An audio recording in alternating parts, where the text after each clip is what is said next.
then we're going to get into a bill that is moving forward, most likely, to eliminate cities and local jurisdictions' ability to decide how to handle the homeless and drug crisis in their communities. This would say the state comes in and tells the cities, you have to put a homeless shelter here. You have to put in, drug crisis and permanent supportive housing for folks that don't have a place to live. And zone, whether even if that's an area that's zoned residential, the state is going to tell the cities, you still have to put this in your community.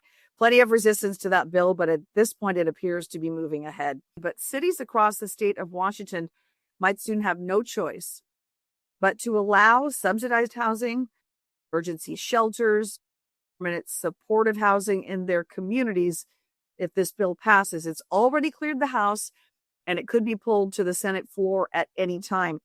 And what it would require is cities and county planners would, within their urban growth areas, would have to allow this transitional housing, this permanent supportive housing. And if you don't understand what that means, or it's kind of, sounds like a lot of bureaucratic speak, this is the cities like Plymouth Housing and other taxpayer subsidized hotels and housing facilities, a lot of them in the city of Seattle on 2nd and 3rd Avenue, where you've got, in most cases, drug addicted and or mentally ill folks who are given housing because they're on the street and they have no place to live, often because of their drug abuse. But it's not a carrot and a stick approach at all, because these folks are given housing without being forced to say, yeah, I want to get clean and sober. I want to get into treatment. I want to go to job training, partner me with a mentor that can help me turn my life around. And so a lot of communities in the last couple of years have pushed back on what's this housing first model, and said, we don't want this. It's not working. We see the failures in Seattle and in Spokane and some of the other big cities where housing first has been the model for years. And so they've passed their own, ordinances or zoning restrictions to say these can only go in certain places. Sponsor Strom Peterson on this bill, Democrat, said in a committee hearing when he was testifying in support of this bill, he said, I'm going to read from his quote so I don't mess this up. He said, we know there's a housing crisis in Washington, and it's a housing crisis that goes across all economic ladders. This will set a standard across the state so developers know what to do. So his contention was this bill is going to make it easier for developers of subsidized housing projects to know what the rules are. But that's not really what the main takeaway is from opponents. Opponents are saying, wait, you're telling me I have to put emergency shelters and a permanent supportive housing in a residential zoned community in my backyard. You're going to do this in Maple Valley and Ording. You're going to do this, in lots of communities where there's a lot of resistance to this. So last year, when we at the Center Square were preparing an explainer video about housing first, and the model of putting, these drug addicted homeless people into housing without a requirement that they turn things around.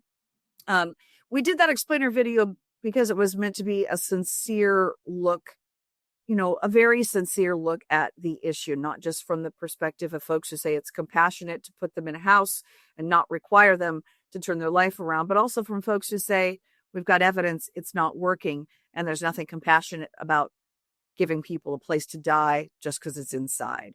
So I want to share with you part of a conversation I had with a man considered to be the father of housing first, Dr. Sam Sambaras. And he still believes in the approach that he championed decades ago.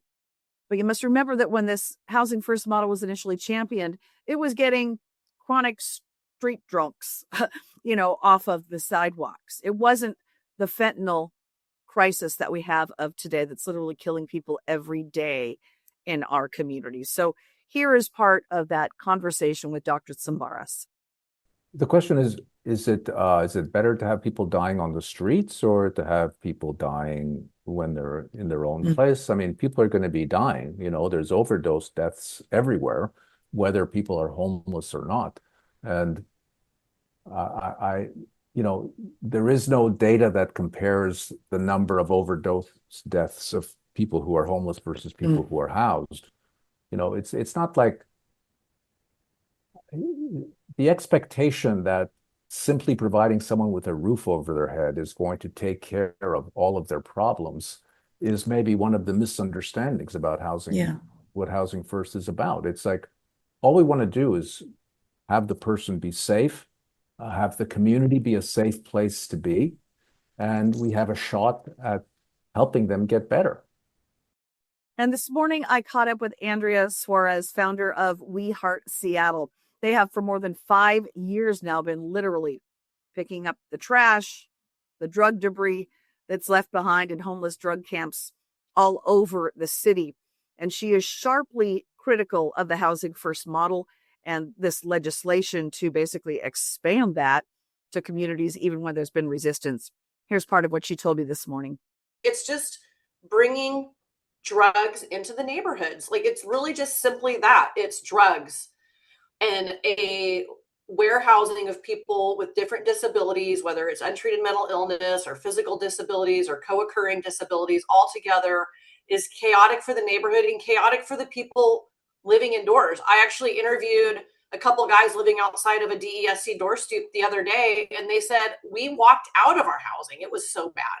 They're evicting themselves at this point because they're like, look, there's crime, there's pedophilia, sex offenders, rapists, drug dealers, and there's not a snowball's chance in hell that you're going to go into one of those environments and be like, I think I'll get clean and sober today or work on my best path forward when the fox is guarding the hen house.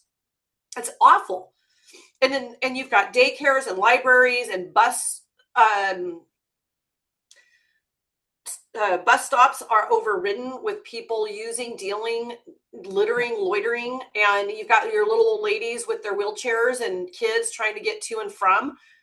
It's just so chaotic where these buildings are, and if there's no guardrails as to where they should be or within 1,000 feet or 1,000 yards from schools, daycares, I mean, really, honestly, anywhere. It's just enabling addiction, chaos, crime in our neighborhoods, no matter where they are. So again, Andrea and other critics, the Discovery Institute, very concerned about this legislation that, again, has not received a lot of media coverage.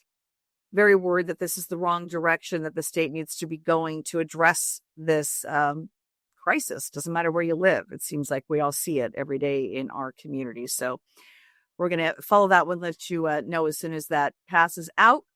And then if this is implemented, we're going to follow that as well to see what the consequences are.